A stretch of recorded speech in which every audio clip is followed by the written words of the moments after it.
Mening ismim Zebo. 45 yoshdaman. Beva qolganimga 10 yil bo'ldi. Butun hayotimni yagona qizim Layloga bag'ishladim.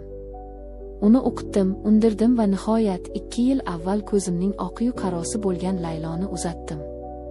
Kuyovim Farruh 28 yoshli, kelishgan, aqlli, tadbirkor yigit.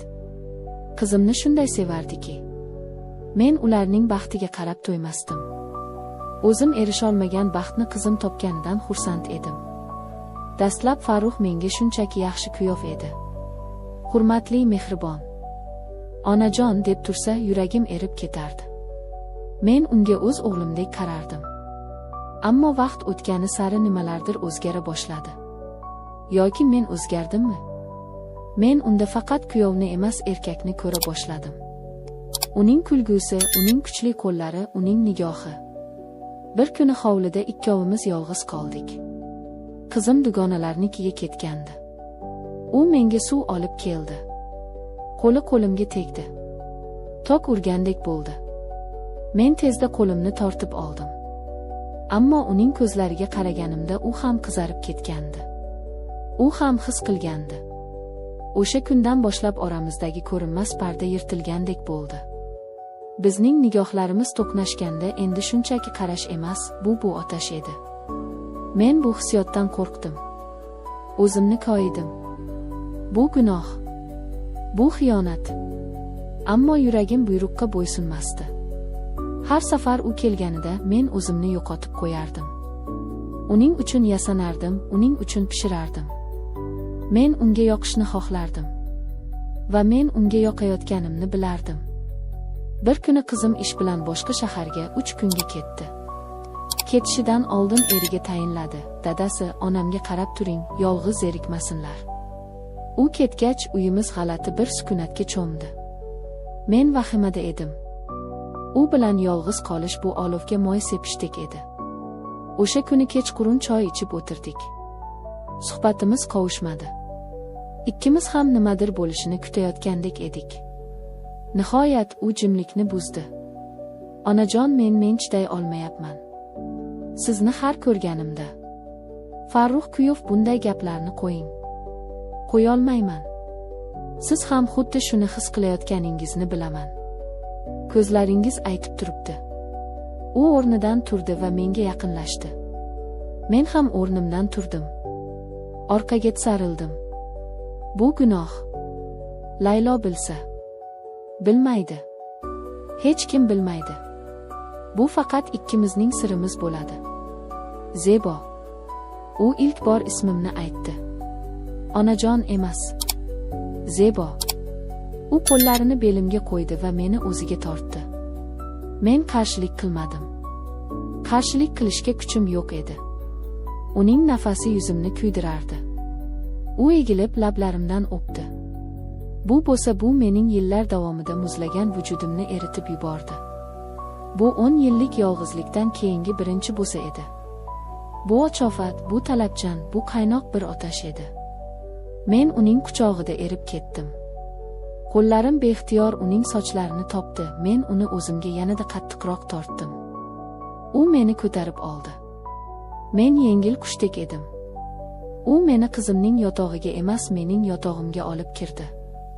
Bu mening yolg'iz tunlarim o'tadigan joy edi. Endi u yolg'iz emasdi. U meni avaylab yechintirdi. Uning qo'llari tanamning har bir nuqtasini o'rganardi. Go'yo men yillar davomida kashf etilmagan bir xazina edim. Siz shunday go'zalsiz, dedi u hansirab. Uning teginishlari, uning kuchli yosh vujudi. U mening ayolligimni qaytarib berdi. Uning lablari, uning lablari. Ular mening tanamning har bir nuqtasini uyg'otdi. Bo'ynimni, yelkalarimni, ko'kraklarimni ularni avval mayinlik bilan o'pdi, keyin esa uchidan sekin tishlab oldi. Men urib yubordim. Bu lazzatdan boshim aylanib ketdi.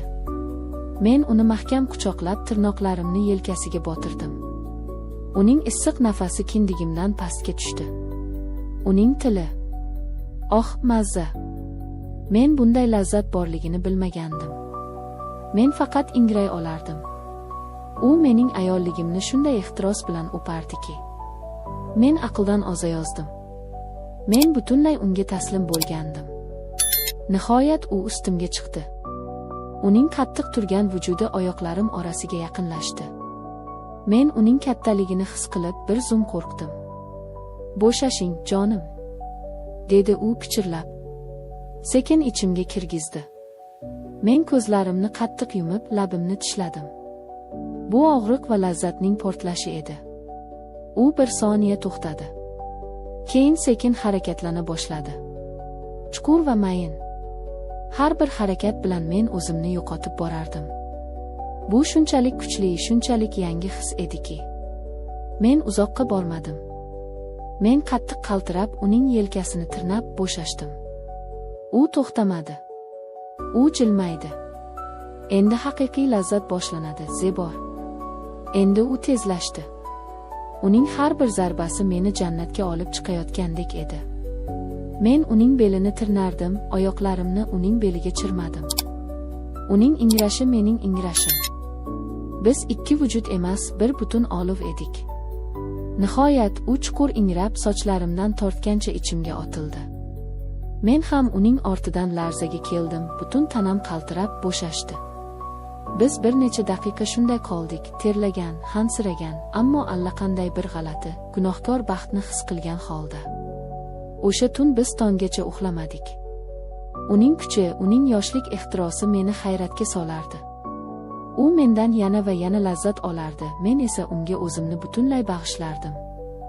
Biz har xil uslublarni sinab ko'rdik. U meni shunday mahorat bilan erkalardiki, men yillar davomida tanamda shunday otash yashiringanini bilmagandim. Ertalab uyg'onganimda u yonimda edi. U meni kuzatib yotardi. "Siz ajoyibsiz", dedi u pichirlab va yana o'pdi. Ammo quyosh nurlari derazadan tushishi bilan haqiqat yuzimga urdi. Men nima qilib qo'ydim? Men qizimga xiyonat qildim. Uning eri bilan o'z yotog'imda. Qizim safardan qaytdi. Baxtli, hech narsadan bexabar.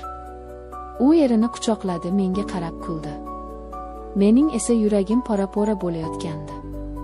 O'sha kundan keyin men va Farruh bizning yashirin hayotimiz boshlandi. Kunduzlari hurmatli qaynona va kuyov. Kechalari esa imkon topildi deguncha biz o'sha otashga qayta-qayta sho'ng'irdik. Bu dahshatli, ammo shunday lazzatli edi. Men bilaman, bu noto'g'ri. Men bilaman, bu gunoh. Men har kuni qizimning ko'zlariga qaraganimda vijdonim azoblanadi. Ammo men to'xtay olmayman. Bu olov bu meni ham kuydirmoqda, ham yashatmoqda. Men o'z kuyovimni sevib qoldim. Va bu sir meni bir kun halok qilishi mumkinligini bilib yashayman.